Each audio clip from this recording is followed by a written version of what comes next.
Welcome to Stoic Vivu, where ancient wisdom transforms modern emotional challenges into opportunities for unshakable inner strength.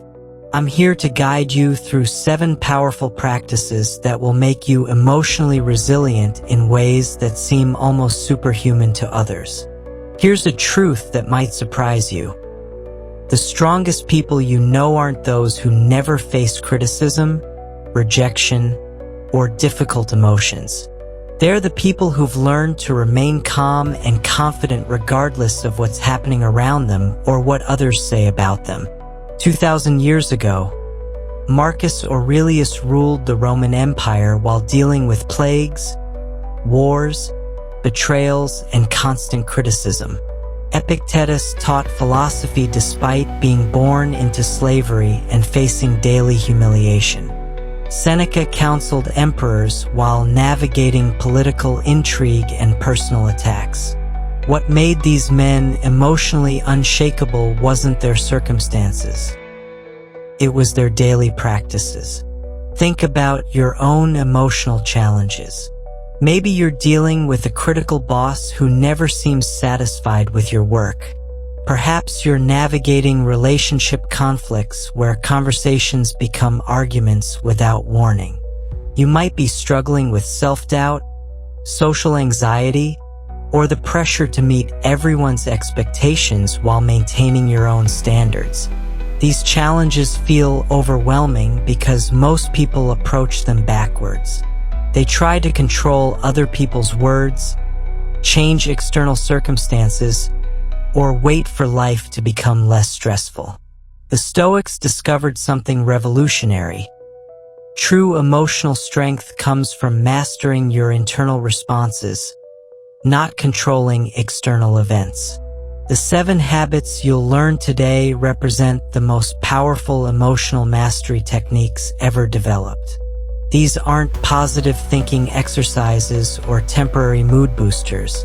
They're fundamental practices that rewire how you respond to criticism, handle disappointment, set boundaries, and pursue your goals. Each habit builds upon the others to create what the Stoics called an inner citadel, a place of strength inside yourself that remains unshakable regardless of external storms. When you develop this inner fortress, you stop being emotionally dependent on other people's approval, perfect circumstances, or guaranteed outcomes. Marcus Aurelius wrote, "You have power over your mind, not outside events. Realize this, and you will find strength." These 7 habits give you that power in concrete, actionable ways that work immediately and compound over time. Whether you're 25 and building your career while dealing with imposter syndrome, 45 and managing family stress while pursuing personal goals, or 65 and facing life transitions with grace and wisdom, these practices adapt to your specific challenges and gradually transform how you experience everything. Today, you'll discover how to become immune to criticism and negativity, maintain high personal standards while forgiving others' mistakes, take complete ownership of your emotional life, use death awareness to enhance rather than diminish your daily experience, protect your energy with boundaries that feel loving rather than harsh, practice self-compassion while pursuing excellence, and fight daily to become your highest self. Are you ready to develop emotional strength that makes you virtually unshakable? Let's begin with the first habit that will immediately change how criticism and negativity affect you. Habit 1. Remember that words cannot break your inner strength. Consider this. Rachel, a project manager in downtown Boston, receives an email from her supervisor that makes her stomach drop. "Your presentation yesterday was disappointing. The client seemed unimpressed, and I'm concerned about your attention to detail. We need to discuss your performance this week." Rachel's immediate reaction is familiar to most of us. Her heart races. Her mind spirals through worst-case scenarios. She replays every moment of the presentation, analyzing her supervisor's facial expressions, questioning her competence, and imagining her colleagues discussing her failure. The words feel like physical blows, leaving her anxious and self-doubting for days. But here's what the ancient Stoics discovered that changes everything. Those words have no power to harm Rachel's essential self unless she gives them that power. The criticism exists only as sounds in the air and marks on a screen. The pain comes entirely from her interpretation and response. This is your first habit for emotional invincibility. Each day, remind yourself that words, criticism, and negative opinions cannot break your inner strength unless you choose to let them. Epictetus, who faced daily verbal abuse as a slave, taught this fundamental truth. It's not what happens to you, but how you react to it that matters. He wasn't speaking theoretically. He lived this principle under conditions far harsher than most of us will ever face. When someone criticizes your work, attacks your character, or questions your abilities, they're simply expressing their opinion based on their limited perspective and current emotional state. Their words cannot reach your inner core, your essential worth, or your capacity for growth and happiness unless you open the door and invite them in. Marcus Aurelius, despite being the most powerful man in the ancient world, faced constant criticism from senators, generals, and citizens who questioned his decisions. He wrote reminders to himself, how much trouble he avoids who does not look to see what his neighbor says or does, but only to what he does himself. Here's how to implement this habit starting immediately. When someone delivers criticism or negativity, pause before reacting emotionally and ask yourself, are these words actually capable of changing who I am at my core? The answer is always no. Words are temporary sounds that pass through the air and disappear. Your inner strength is permanent and indestructible. Let's return to Rachel's situation. Instead of allowing her supervisor's criticism to devastate her confidence, she practices this Stoic habit.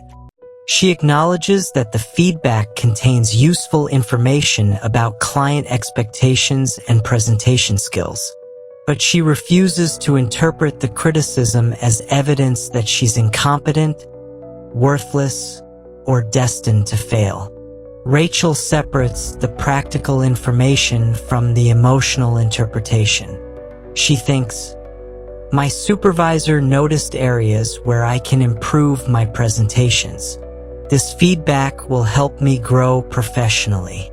However, his frustration and harsh tone reflect his own stress and communication style, not my fundamental worth as a person. This mental separation allows Rachel to learn from the feedback without absorbing the negativity. She schedules a follow-up meeting to discuss specific improvement strategies, demonstrating professionalism and a growth mindset rather than defensiveness or self-pity. The habit becomes powerful when you realize that most emotional pain from criticism comes not from the words themselves, but from the stories we tell ourselves about what those words mean. Someone says, you made a mistake, and we hear you're incompetent. Someone says, I disagree with your approach, and we hear, you're stupid. Someone says, this needs improvement, and we hear, you're worthless. Consider James, a software developer in Seattle whose code was criticized during a team review. His initial reaction was shame and anger. Then he practiced the Stoic habit of recognizing that words cannot break inner strength. He realized his colleague was pointing out genuine bugs that needed fixing, not attacking his intelligence or value as a programmer. This reframe allowed James to ask clarifying questions, learn new debugging techniques, and improve his code quality. His colleague, expecting defensiveness, was impressed by James's openness to feedback. Their professional relationship strengthened rather than deteriorated. Eleanor Roosevelt, echoing Stoic wisdom, said, "No one can make you feel inferior without your consent." This consent is exactly what we're learning to withdraw. When criticism comes your way, you can choose to give it only the attention it deserves for practical learning while protecting your inner peace from unnecessary damage. The ancient Stoics understood that emotional resilience isn't about avoiding criticism or negative feedback. It's about developing the wisdom to extract value from feedback without allowing other people's words to control your self-worth and emotional state. Seneca wrote, "The mind that is anxious about future misfortunes is miserable." This applies to criticism anxiety too.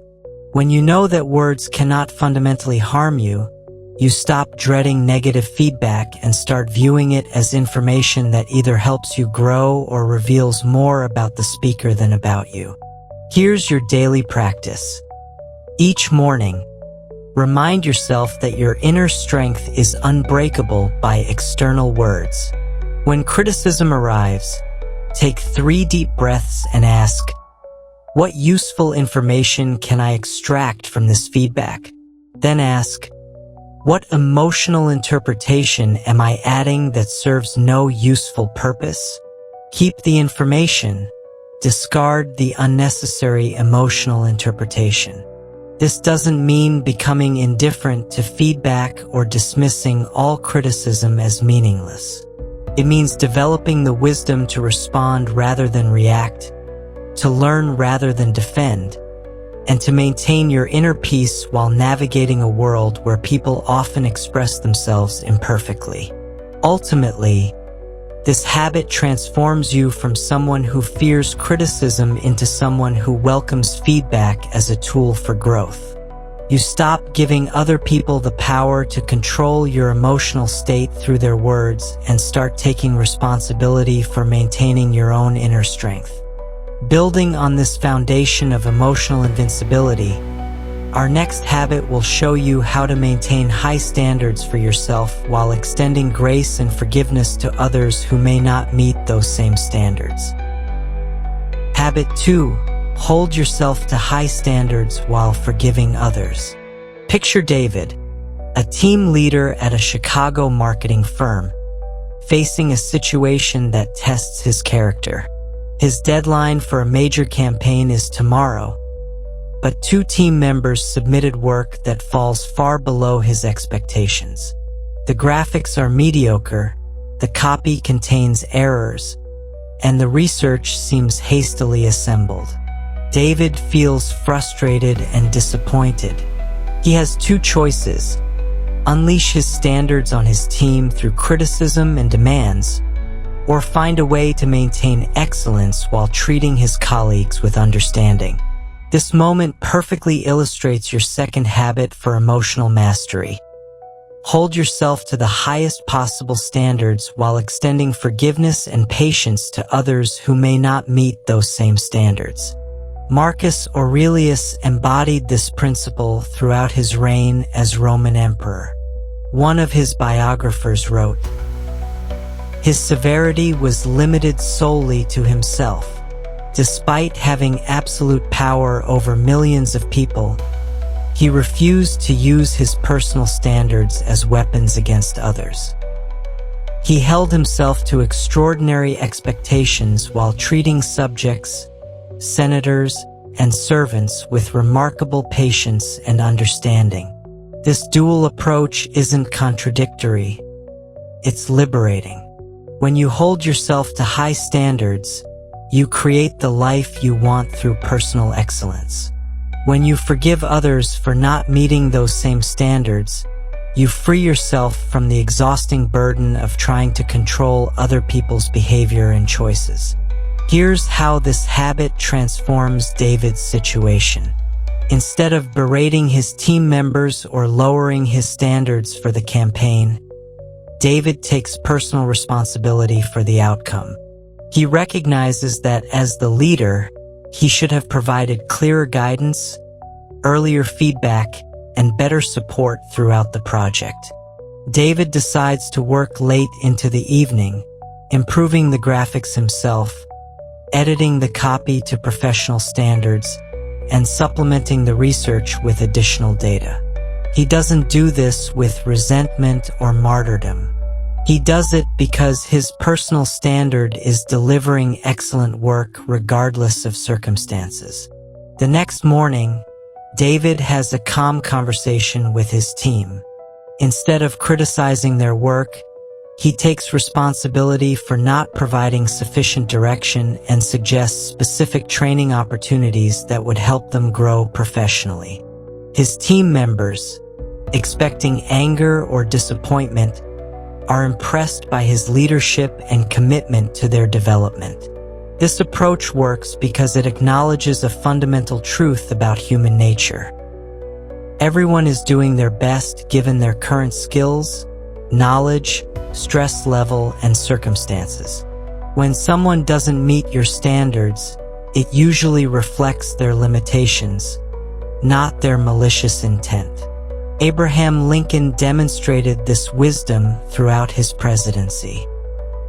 His secretary noted that Lincoln didn't expect perfection of anyone, not even the same high standards he had for himself. Despite facing betrayal from generals, criticism from advisors, and opposition from political rivals, Lincoln maintained his personal commitment to justice and unity while treating opponents with surprising grace. Consider Maria, a nurse in a busy Los Angeles hospital who practices this habit daily. She holds herself to extraordinary standards, arriving early, staying current with medical research, and treating every patient with complete attention and care. But when colleagues take shortcuts, show up late, or handle patients less thoughtfully, Maria doesn't waste energy on judgment or criticism. Instead, Maria focuses on being the kind of nurse she wants to work alongside. She offers help when colleagues seem overwhelmed, shares knowledge when she notices gaps in their understanding, and maintains her own excellence regardless of others' choices. This approach makes her a natural leader whom colleagues respect and seek for guidance. The habit prevents the toxic dynamic that destroys many relationships and teams. Using your personal standards to judge and criticize others. When you expect everyone to meet your standards, you create resentment, defensiveness, and conflict. When you maintain your standards for yourself while accepting others as they are, you create space for inspiration rather than intimidation. Seneca wrote, "You can commit injustice by doing nothing." This applies to self-discipline, too. It's unjust to yourself to lower your standards because others don't share them. But it's equally unjust to others to punish them for not meeting expectations they never agreed to or may not be capable of reaching. Here's your implementation strategy. Each morning, clarify your personal standards for the day. How you'll treat people, the quality of work you'll produce, the level of effort you'll invest, and the character you'll demonstrate. Commit to these standards regardless of what others around you choose to do. Then, when others disappoint you or fall short of your expectations, practice what the Stoics called sympathetic understanding. Ask yourself, what circumstances, limitations, or challenges might explain their behavior? This doesn't mean accepting harmful behavior or lowering your boundaries. It means responding with wisdom rather than judgment. Tom, a software engineer in Austin, discovered this when his project partner consistently missed deadlines and produced buggy code.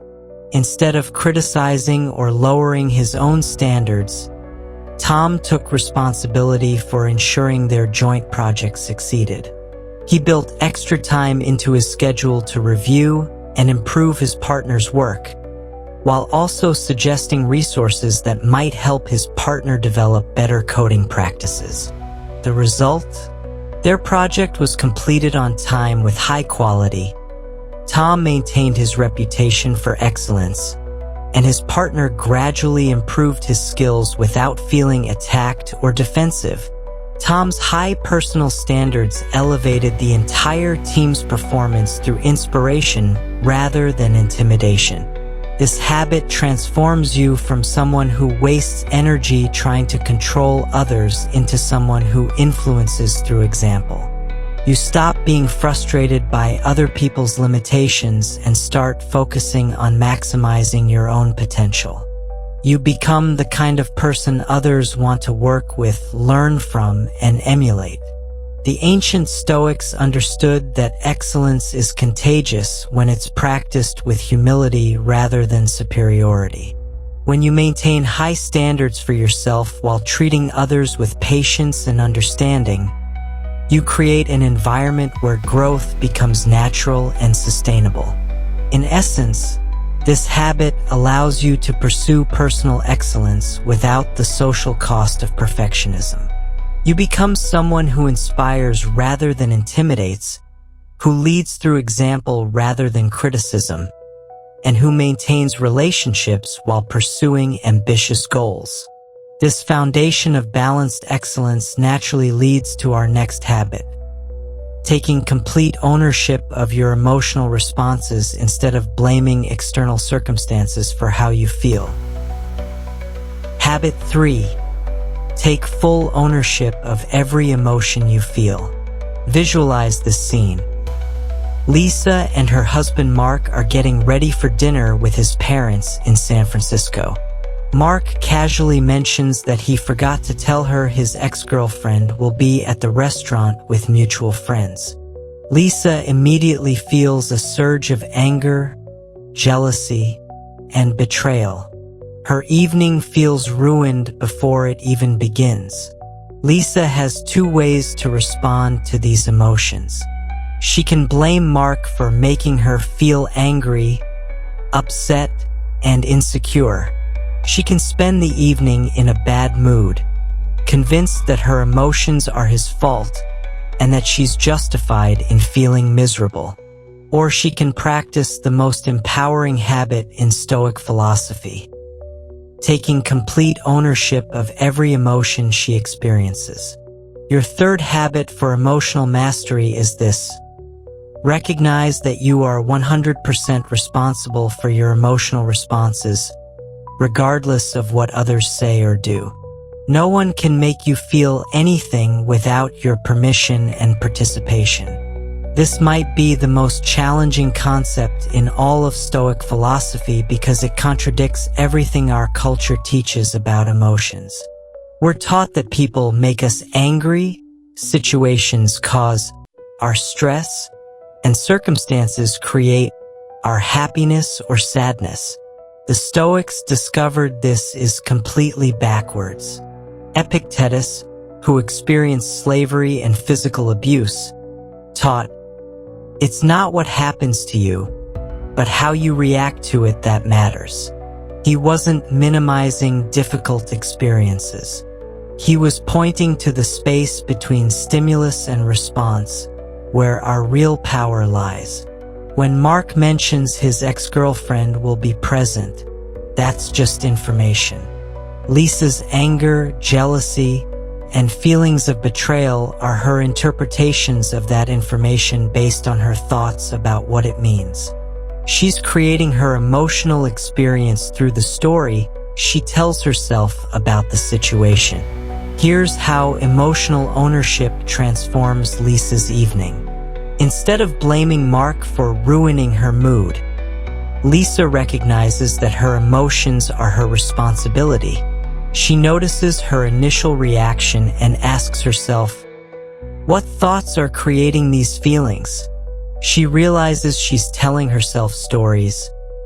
Mark doesn't care about my feelings. He's still connected to his ex. This dinner will be awkward and painful.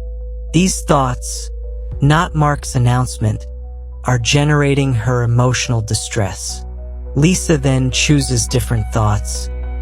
Mark probably didn't think this was important enough to mention beforehand. His past relationships have nothing to do with our marriage. I can handle meeting his ex-girlfriend with confidence and grace. These new thoughts create completely different emotions. Calm confidence instead of anxious anger. Marcus Aurelius practiced this ownership daily while managing the Roman Empire. He wrote, "You have power over your mind, not outside events. Realize this, and you will find strength." He faced betrayals, military defeats, and political crises, but he refused to give external events control over his inner peace. Consider James, a sales manager in Denver, whose biggest client unexpectedly cancels their contract. His initial emotional reaction is panic, anger, and self-doubt. Instead of spiraling into blame and victimhood, James practices emotional ownership. He recognizes that losing the client is a business challenge, but his emotional response is his choice. James acknowledges his disappointment without dramatizing it. He thinks, "This is a setback that requires a new strategy, not a catastrophe that justifies emotional chaos." This ownership allows him to respond professionally, learn from the situation, and focus his energy on finding new clients rather than nursing hurt feelings. The habit becomes transformative when you realize that emotional ownership is actually empowering, not burdensome. When you blame others for your emotions, you're helpless until they change their behavior. When you take ownership, you have immediate power to change your experience. This doesn't mean suppressing emotions or pretending they don't exist. It means recognizing that emotions are information about your thoughts and interpretations, not inevitable reactions to external events. You can feel disappointed without being devastated, frustrated without being furious, or concerned without being panicked. Sarah, a teacher in Portland, discovered this during parent-teacher conferences. When a parent aggressively criticized her teaching methods, her initial reaction was hurt and defensiveness. Then she practiced emotional ownership, recognizing that the parent's words were just sounds in the air. Her hurt feelings came from her interpretation that the criticism meant she was a bad teacher. Sarah chose a different interpretation. The parent was stressed about their child's performance and was expressing concern in an unproductive way. This reframe allowed Sarah to respond with empathy and professionalism, turning a potential conflict into a collaborative problem-solving conversation. Seneca wrote, "The willing, destiny guides them. The unwilling, destiny drags them." When you take ownership of your emotions, you join the willing category. You stop being dragged through life by external circumstances and start consciously choosing your internal experience. Here's your practical implementation strategy. When you notice strong emotions arising, pause and ask yourself 3 questions. What thoughts am I thinking that are creating this feeling? Are these thoughts actually true, or are they interpretations? What different thoughts could I choose that would serve me better? This isn't about forced positivity or denying legitimate concerns. It's about recognizing the difference between circumstances and your interpretation of circumstances. You can acknowledge problems while choosing thoughts that empower rather than victimize you. The ancient Stoics understood that emotional ownership is the foundation of mental freedom. When you stop giving other people the power to control your emotional state, you become truly independent. Your peace of mind depends on your choices, not their behavior. This habit works because it shifts you from reactive to responsive. Instead of being emotionally hijacked by whatever happens around you, you develop the ability to pause, examine your thoughts, and choose your response consciously. Therefore, emotional ownership transforms you from someone who feels like a victim of circumstances into someone who takes active responsibility for their inner life. You stop waiting for the world to change before you can be happy and start creating happiness through conscious choice. This foundation of emotional responsibility naturally prepares us for our next habit. Using awareness of death not to create fear, but to enhance your appreciation and urgency for living fully today. Habit 4. Use death awareness to fully embrace life. Imagine Kevin, a 42-year-old financial analyst in New York, rushing through his morning routine while mentally rehearsing his presentation for later that day. He's stressed about impressing his boss, worried about his mortgage payment, and annoyed about traffic delays. His mind is everywhere except the present moment. He's essentially sleepwalking through his life, postponing actual living until some future time when conditions will be perfect. Then Kevin receives a phone call that changes everything. His college roommate, healthy and successful at 41, died suddenly of a heart attack. In that moment, Kevin's perspective shifts dramatically. The presentation anxiety seems trivial. The mortgage stress feels manageable. The traffic becomes an opportunity to sit quietly and reflect on what actually matters. This is the transformative power of death awareness, and it's your 4th habit for emotional mastery. Regularly contemplate your mortality not to create fear or morbidity, but to enhance your appreciation for life and create urgency around what truly matters. The ancient Stoics called this practice memento mori, remember death.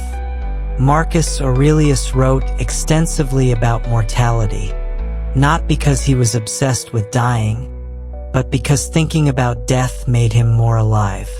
He understood that when you truly accept the temporary nature of life, every moment becomes precious rather than mundane.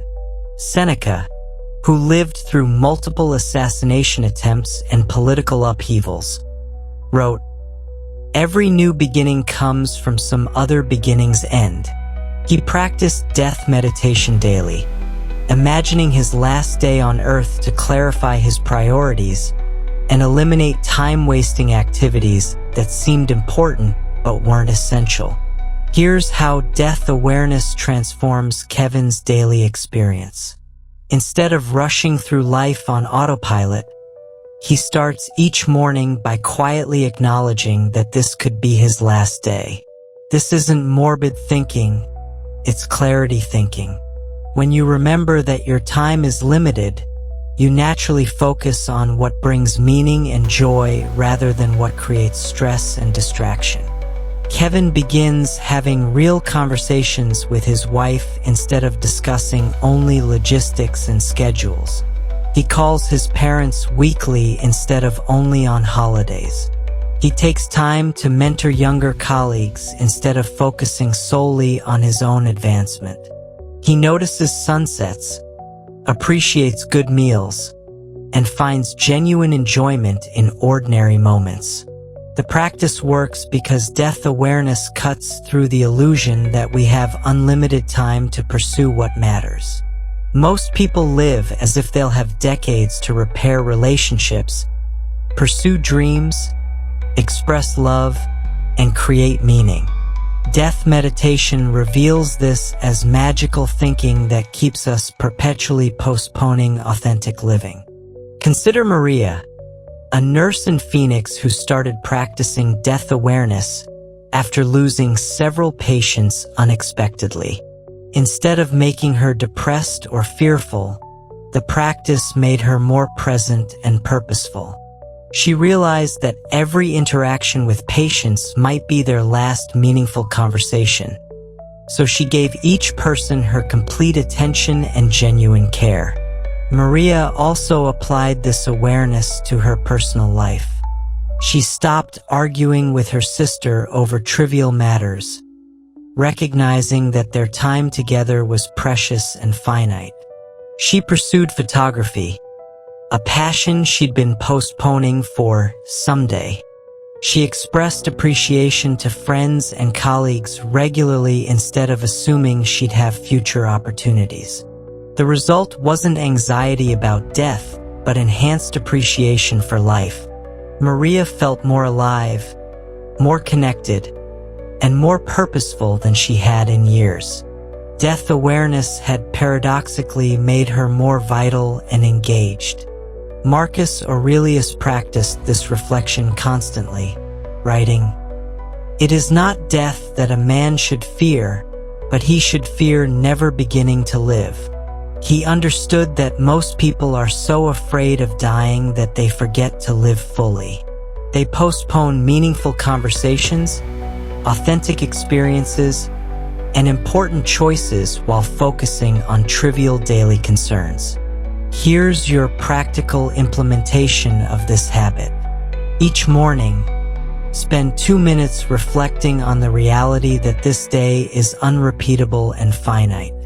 Ask yourself, if this were my last day, what would I want to make sure I did? Then identify one action from that reflection and commit to doing it today. This isn't about dramatic life changes or reckless behavior. It's about bringing consciousness and intentionality to ordinary moments. Maybe you'll send a text expressing gratitude to someone important. Maybe you'll have lunch away from your desk and actually taste your food. Maybe you'll listen to music you love instead of mindless podcasts.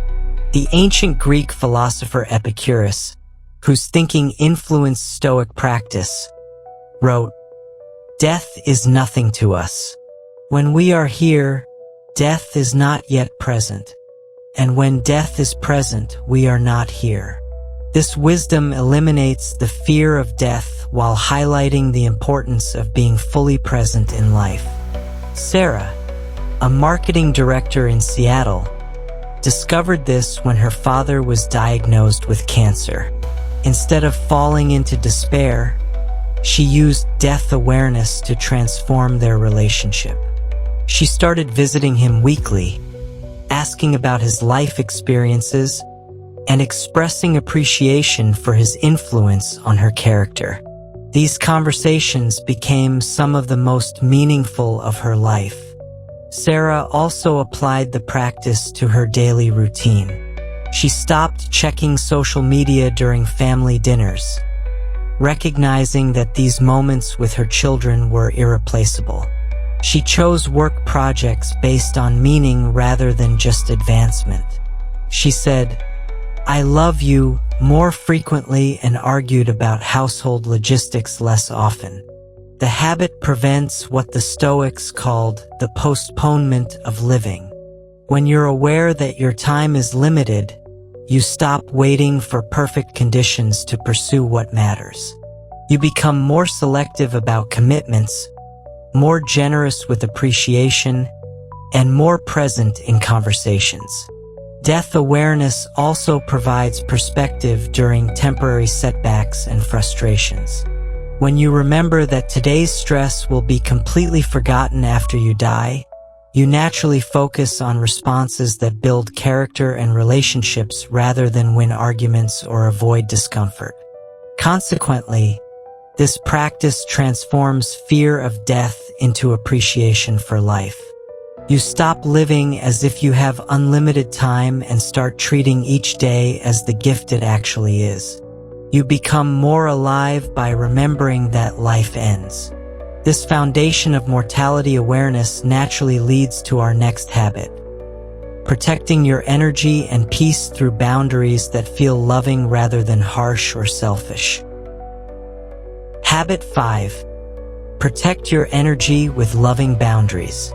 Let's say Jennifer, a social worker in Chicago, faces a dilemma that drains her emotionally every week.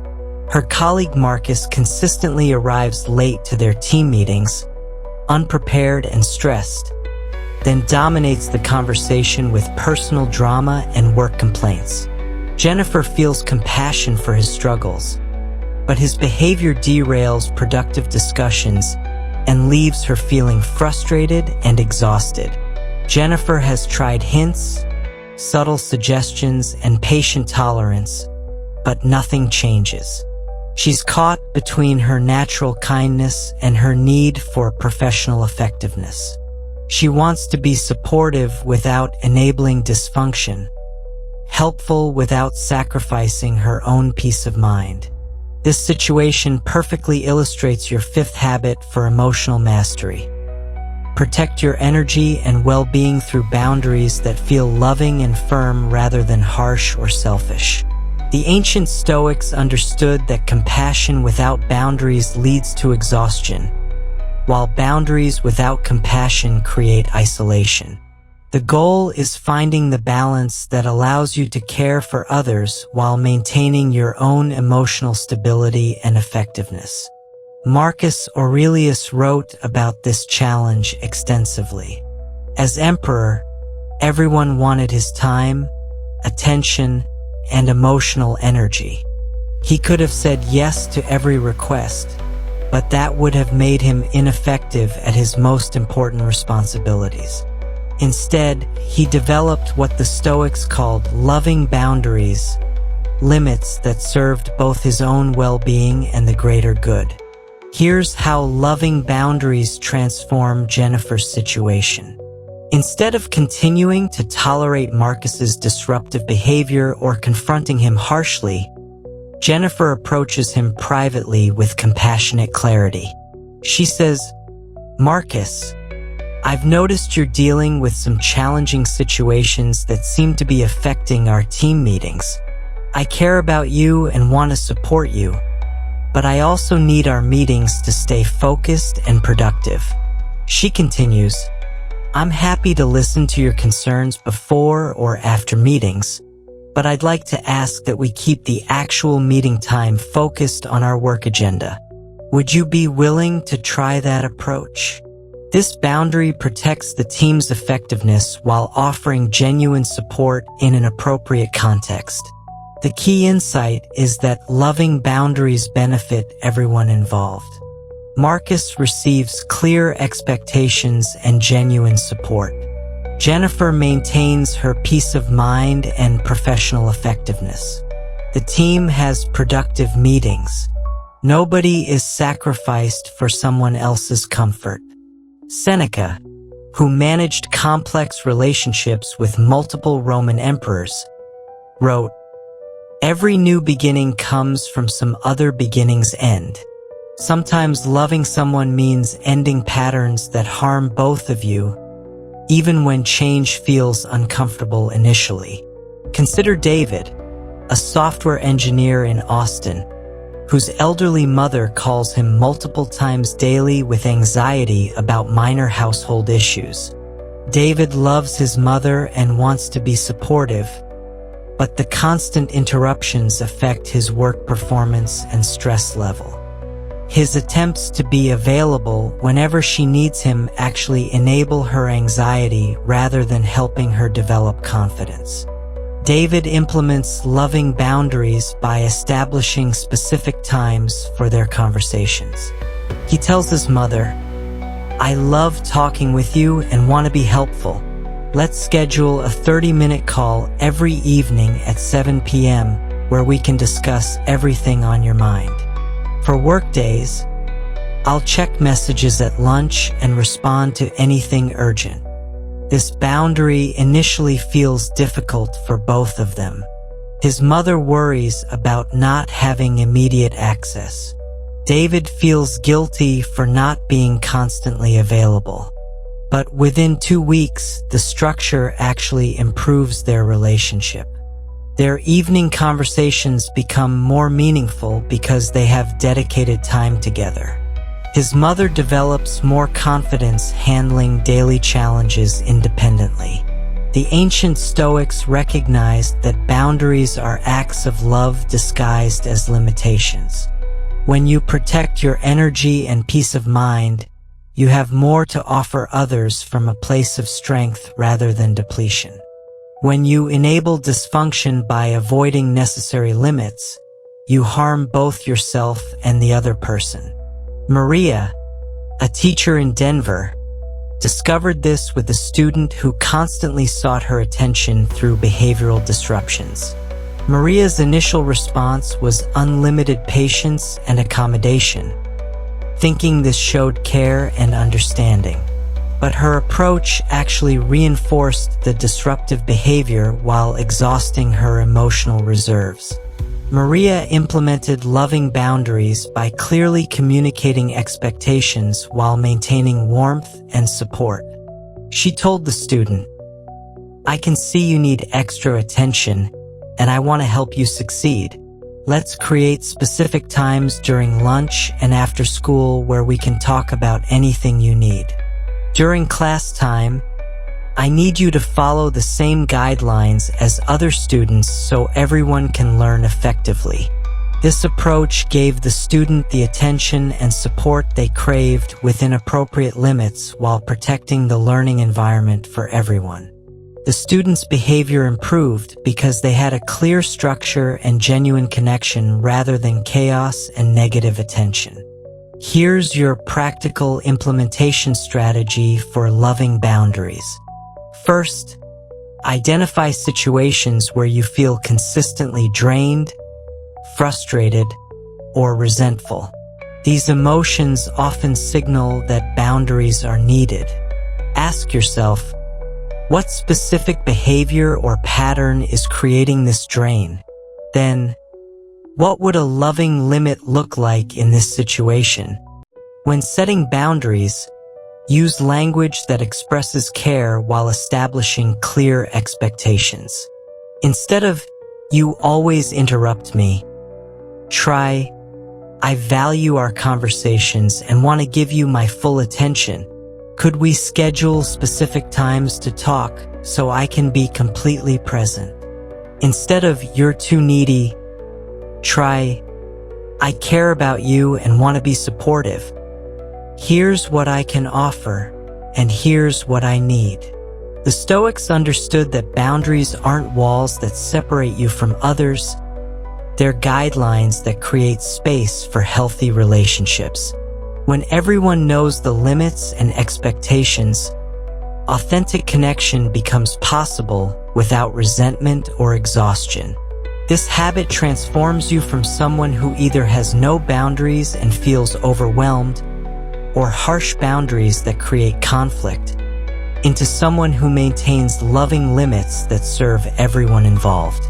You stop feeling guilty about protecting your energy and start recognizing boundary setting as an act of wisdom and care. Ultimately, loving boundaries allow you to be consistently available to the people and causes that matter most, rather than being sporadically available to everyone because you're too depleted to show up fully for anyone. This foundation of energy protection naturally leads to our next habit: maintaining self-compassion while pursuing excellence, avoiding the trap of perfectionism that destroys rather than builds character. Habit 6. Practice self-compassion while pursuing excellence. Set the scene. Amanda, a graphic designer in Portland, just presented her latest campaign concept to a major client. Despite weeks of careful preparation, the client rejected her proposal entirely, choosing a competitor's approach instead. Amanda's inner critic immediately launches into familiar territory. "You're not creative enough. You should have worked harder. You're going to lose this account. Maybe you're not cut out for this business." This harsh self-criticism feels productive to Amanda because our culture teaches that beating ourselves up motivates improvement. But the ancient Stoics discovered something revolutionary. Self-compassion actually accelerates growth, while self-attack creates paralysis and suffering. Your sixth habit for emotional mastery is this: pursue excellence and continuous improvement while treating yourself with the same kindness you'd show a good friend facing similar challenges. This balance seems contradictory to many people. They believe that accepting their mistakes and limitations will make them complacent, while harsh self-criticism will drive them to improve. The Stoics found the opposite to be true. Self-compassion creates the emotional safety necessary for honest self-reflection and sustainable growth. Seneca, who made numerous political and business mistakes throughout his career, wrote, "Every new beginning comes from some other beginning's end." He understood that setbacks and failures are inevitable parts of any meaningful pursuit. The question isn't whether you'll face disappointments, but how you'll treat yourself when they occur. Here's how self-compassion transforms Amanda's experience. Instead of spiraling into self-attack, she acknowledges her disappointment while maintaining perspective. She thinks, "This rejection stings, and that's completely understandable. I put significant effort into this proposal, and it's natural to feel disappointed when things don't work out as hoped." Amanda then asks herself, "What would I tell my best friend if she faced this same situation?" She realizes she'd offer encouragement, help her analyze what could be learned from the experience, and remind her of past successes. She decides to offer herself that same level of support and understanding. This doesn't mean Amanda ignores areas for improvement or pretends the rejection doesn't matter. Instead, she approaches learning from a place of curiosity rather than condemnation. She reviews her proposal objectively, identifies specific elements that could be stronger, and develops a plan for enhancement without the emotional drama of self-punishment. Marcus Aurelius practiced this balance throughout his reign as emperor. He held himself to extraordinary standards while maintaining a compassionate understanding of his human limitations. He wrote, "Be like the rocky headland on which the waves constantly break. It stands firm, and round it the seething waters are laid to rest." This metaphor captures the essence of compassionate excellence. Remaining steady and committed to your goals while allowing temporary setbacks and emotions to pass without overwhelming you. You pursue high standards without the additional suffering of self-cruelty. Consider Michael, a sales manager in Miami who missed his quarterly targets for the first time in 3 years. His perfectionist instincts told him to work longer hours, skip meals, and berate himself for the failure. Instead, Michael practiced self-compassion combined with excellence pursuit. He acknowledged the disappointment while maintaining perspective. "Missing targets feels terrible, but it doesn't define my worth or capability as a professional. This is feedback about market conditions, strategy effectiveness, and areas where I can improve my approach." Michael then analyzed his performance with the same objective curiosity he'd apply to coaching a team member. He identified specific factors that contributed to the shortfall, developed concrete improvements for his sales process, and created realistic timelines for implementation. His self-compassion allowed him to learn effectively without the mental fog of self-attack. The result? Michael exceeded his targets the following quarter while maintaining a better work-life balance and emotional stability. His compassionate approach to setbacks actually accelerated his professional growth rather than hindering it. The ancient Stoics understood that sustained excellence requires emotional resilience, and emotional resilience requires self-compassion. When you treat yourself harshly for mistakes, you create anxiety about future failures that actually increases the likelihood of those failures occurring.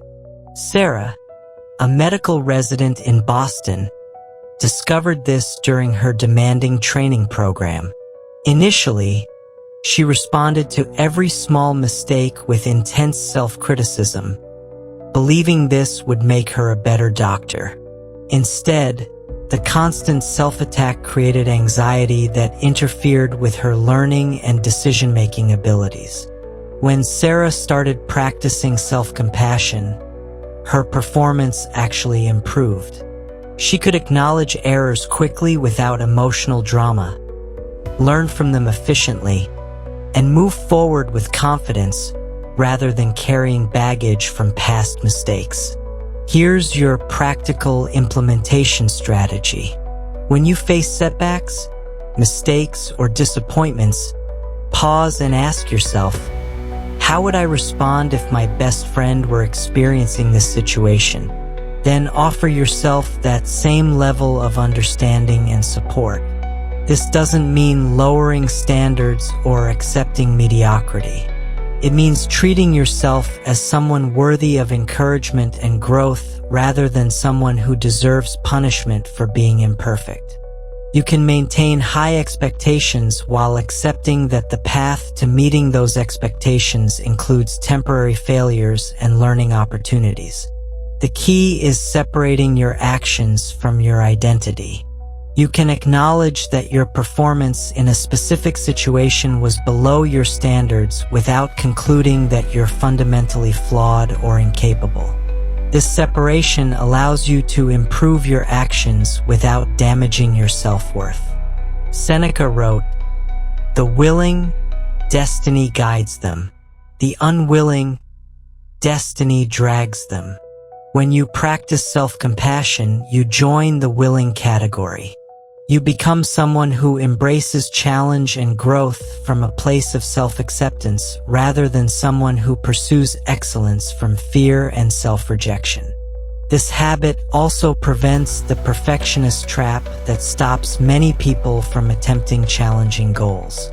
When you know you'll treat yourself kindly regardless of outcomes, you become more willing to take risks, try new approaches, and pursue ambitious objectives.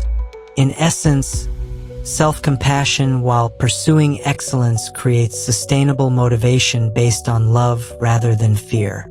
You stop needing to be perfect to feel worthy and start viewing improvement as an expression of self-care rather than self-punishment. This foundation of balanced growth naturally prepares us for our final habit, fighting daily to become the highest version of yourself that philosophy envisions, while accepting where you are in that journey. Habit 7. Fight daily to become your highest self. Visualize this. Robert, a 38-year-old accountant in Atlanta, sits in his car during lunch break, feeling a familiar sense of disappointment with himself. This morning, he snapped at his daughter for spilling juice. At work, he gossiped about a colleague instead of focusing on his projects. He skipped his planned exercise routine to watch television. He avoided a difficult conversation with his wife about their finances. None of these choices was catastrophic, but together they represent something Robert recognizes: the gap between who he is and who he knows he could become. He has a vision of his highest self, patient with his family, focused at work, disciplined with his health, courageous in difficult conversations, but his daily choices often fall short of that vision. This is the ultimate challenge of human existence, and it's your 7th habit for emotional mastery. Fight daily to close the gap between your current self and the highest version of yourself that philosophy envisions. Marcus Aurelius captured this struggle perfectly when he wrote to himself, "Fight to be the person philosophy wants you to be." He wasn't talking about perfection or achieving some impossible standard. He was describing the daily effort to align your actions with your deepest values and highest aspirations. The word fight is crucial here. Becoming your highest self isn't a passive process that happens through good intentions or occasional motivation. It requires active, conscious effort against the natural human tendencies toward comfort, convenience, and the path of least resistance. Here's how this habit transforms Robert's daily experience. Instead of accepting the gap between his ideals and actions as inevitable, Robert starts each morning by clarifying his vision of his highest self. He asks, "What would the best version of me do in today's situations?" For his relationship with his daughter, his highest self would be patient and understanding, recognizing that spilled juice is normal childhood behavior that requires calm cleaning, not frustration. For his work environment, his highest self would focus on excellence and kindness rather than distraction and gossip. For his health, his highest self would prioritize long-term well-being over short-term comfort. Robert doesn't try to transform everything simultaneously. Instead, he chooses one area each day where he'll consciously fight to embody his highest self. Monday, patience with family. Tuesday, focused work without gossip. Wednesday, exercise despite not feeling motivated. Thursday, honest communication about difficult topics. This focused approach allows Robert to make concrete progress rather than feeling overwhelmed by the distance between his current reality and his ultimate vision. Each small victory builds momentum and confidence for the next challenge. Seneca, who spent decades developing his character while navigating complex political and business environments, wrote, "Every new beginning comes from some other beginning's end." Your highest self emerges through the daily decision to end patterns that don't serve your growth and begin choices that align with your values. Consider Lisa, a teacher in Phoenix who recognized a gap between her patient's ideals and her classroom reality. Her highest self would remain calm during student disruptions, respond to difficult parents with understanding, and maintain enthusiasm even during challenging days. Her actual self sometimes felt frustrated, defensive, and emotionally drained. Lisa started fighting daily to embody her highest teaching self. She developed specific practices, taking 3 deep breaths before responding to disruptions, asking clarifying questions when parents expressed concerns, and finding one positive element in each difficult day to maintain perspective. This wasn't about suppressing negative emotions or pretending challenges didn't exist. It was about consciously choosing responses that aligned with her vision of excellent teaching rather than defaulting to reactive patterns that created more stress for everyone. Within months, Lisa's students began commenting on her calm energy. Parents felt more comfortable approaching her with concerns. Her principal noticed her positive influence on school culture.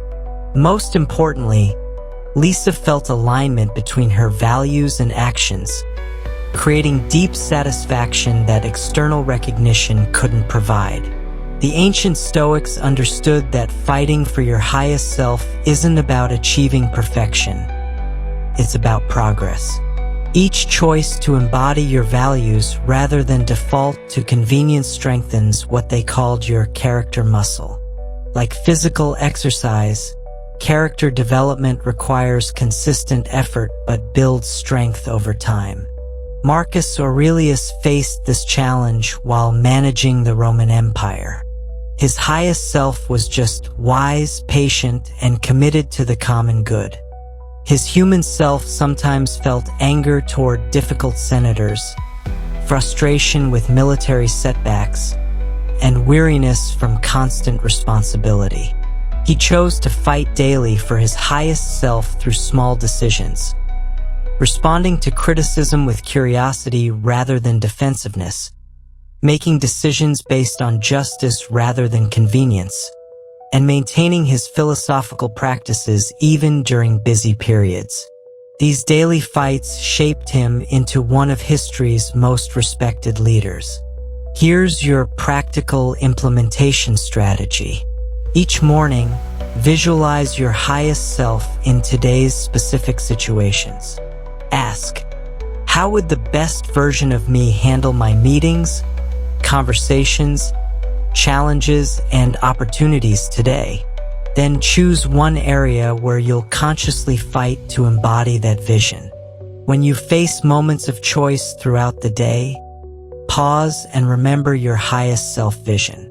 Ask, what would my best self do right now? Then choose that action, even when it requires more effort, courage, or discipline than the easy alternative. This doesn't mean being harsh with yourself when you fall short. It means treating the pursuit of your highest self as a worthy fight that deserves your daily attention and effort. Every choice to align with your values is a victory, regardless of how small it might seem. The habit becomes transformative because it shifts your identity from someone who has good intentions to someone who actively works toward embodying those intentions. You stop being disappointed by the gap between your ideals and reality and start feeling empowered by your daily progress toward closing that gap. Therefore, fighting for your highest self is the ultimate expression of human potential. You stop accepting limitations as inevitable and start viewing character development as your most important daily practice. You become someone who inspires others through example rather than just good intentions. This seventh habit completes your emotional mastery toolkit. 7 daily practices that transform ordinary moments into opportunities for extraordinary character development and unshakable inner strength. Your journey to emotional freedom starts now. These 7 habits aren't just philosophical concepts. They're practical tools that will make you emotionally unshakable starting immediately. Let me show you how they work together to create extraordinary inner strength through ordinary daily choices. Maria, a nurse from Seattle, implemented all 7 habits over 8 months. She learned that criticism couldn't break her inner strength, which transformed how she handled difficult patients and demanding supervisors. She held herself to high standards while forgiving colleagues' mistakes, creating better teamwork without sacrificing excellence. She took ownership of her emotions instead of blaming stressful situations for her feelings. Maria used death awareness to prioritize meaningful connections over workplace drama. She protected her energy with loving boundaries that served both her patients and her personal well-being. She practiced self-compassion while pursuing professional growth, eliminating the perfectionism that had been exhausting her. Most importantly, she fought daily to become the compassionate, skilled nurse she envisioned, rather than accepting stress and burnout as inevitable. The transformation was remarkable. Maria's patients began requesting her specifically. Her colleagues sought her guidance during difficult situations. Her supervisor recommended her for leadership training. Maria didn't change hospitals or specialties. She simply practiced 7 ancient habits that gradually made her emotionally invincible. This is the power of Stoic emotional mastery. These habits create what psychologists call anti-fragility, the ability to become stronger through challenges rather than weakened by them. You don't need perfect circumstances, unlimited time, or special talents.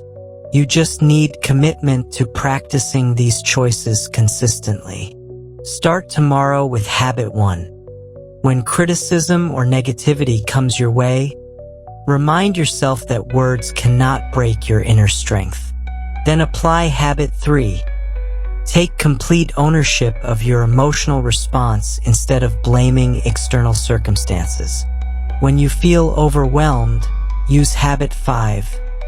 Protect your energy through loving boundaries that serve everyone involved.